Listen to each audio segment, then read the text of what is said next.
cause of ours. And there are thousands upon thousands of bounties Allah subhanahu wa ta'ala has blessed us with. And if we were to thank Him every second for the rest of our lives, it would still not be enough. Now we just look at the wealth that we are getting, or the good things that are happening in the world, and we just thank Allah subhanahu wa ta'ala for them, for those things. But if we look at ourselves, our whole body is full of the bounties of Allah subhanahu wa ta'ala. And as I mentioned, that if we were to thank Allah subhanahu wa ta'ala for the whole of our lives until we are alive, it would still be not enough.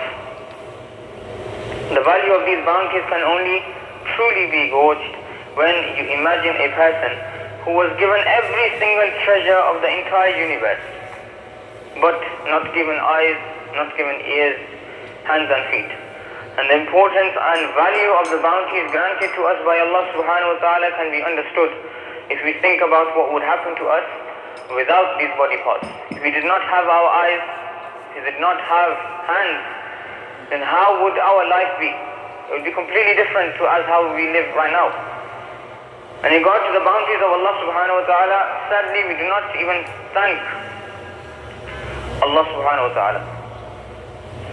And if you want to appreciate how great a bounty your eyes are, ask a blind person. Ask a blind person, and then you will realize how much of a blessing your eyes are. And if you have a tongue to speak, then ask a mute person, ask a person who cannot speak. Then you will realize the bounties of Allah subhanahu wa ta'ala that He has bestowed upon you. Ultimately, our entire bodies themselves are a focal point of the bounties from Allah subhanahu wa ta'ala. That even the saliva in our mouth is a huge blessing from Allah subhanahu wa ta'ala, which we give no value or consider to be insignificant. Once again, its true value can only be understood if we were to ask someone whose body does not generate the needed amount of saliva. Now, thankfulness for the healthy bodies Allah subhanahu wa ta'ala has given us is not restricted to doing so verbally. Now you may ask, if being thankful is not restricted to what we say, what other ways can we express thankfulness to Allah subhanahu wa ta'ala for the health and the body that He has blessed us with? Now reporting from a friend, Sayyidina Muhammad bin Hani rahmatullah alayhi explained how a person once approached Sayyidina Abu Hazim rahmatullah alayhi and asked, "Oh Abu Hazim, what is thankfulness for the eyes?" In reply, he said that to convey further anything good you have seen with them, and to hide anything bad. The person then asked, "What is thankfulness for the ears?" Abu Hazim rahmatullah alayhi replied, "To remember anything good that you hear by means of them, and keep anything bad you hear hidden, that you hear from your ears." Then the person continued and he said that, "What is thankfulness of the hands?" Abu Hazim rahmatullah alayhi replied that, do not use them to acquire that which is impermissible, that which is not allowed. Do not use your hands for them, those actions.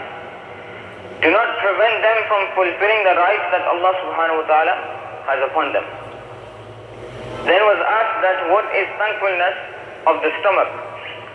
And Abu Hazim rahmatullah alayhi explained that being thankful for the stomach means to have its lower section filled with food, but its uppermost section filled to the brim with knowledge.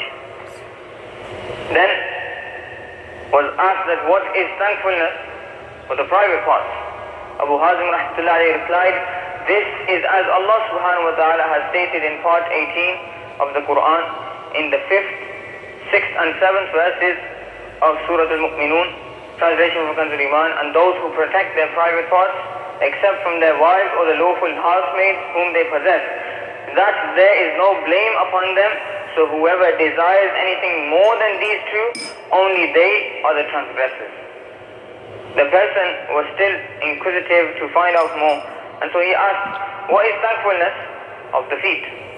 Abu Hazim rahmatullah alayhi began to elaborate by saying that if you were to see anyone alive who you wish to be like, then use your feet to emulate their good deeds. Meaning follow in their footsteps. Do those good actions that person used to do. Follow him.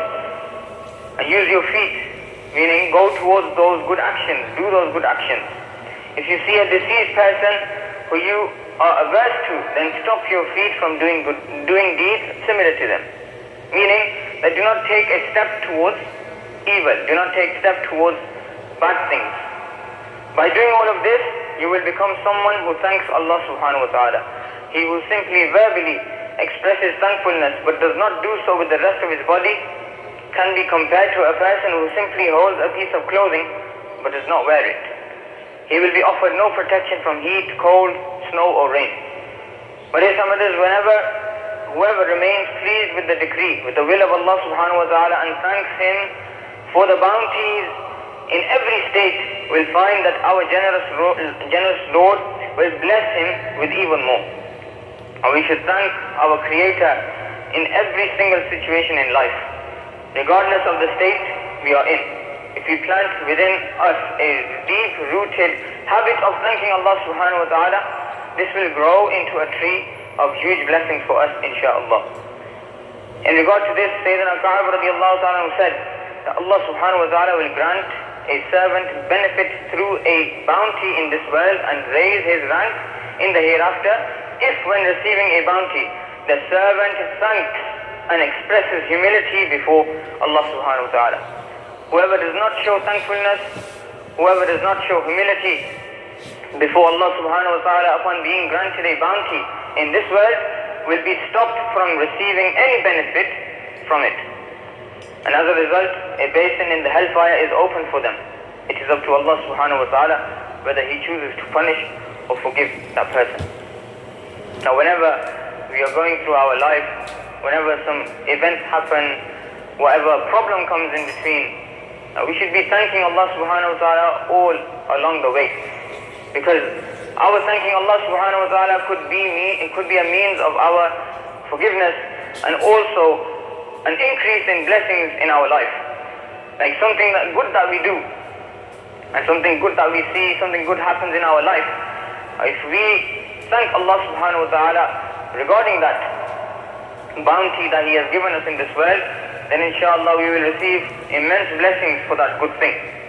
And if something bad happens, that doesn't mean that we don't thank Allah subhanahu wa ta'ala. Remember that whatever happens for the best. Allah subhanahu wa ta'ala does not want anything bad happening to His servant. And remember that Allah subhanahu wa ta'ala does not burden a soul that which he cannot bear. So if you cannot bear that, Allah subhanahu wa ta'ala will not put a burden upon you. Just keep remembering this, and inshallah all the problems and difficulties that you come across, you will always, get past them, inshallah.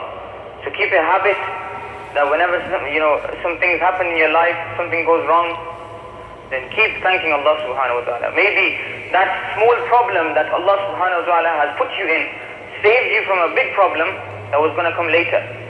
And then from that small problem you came out, and now everything is normal.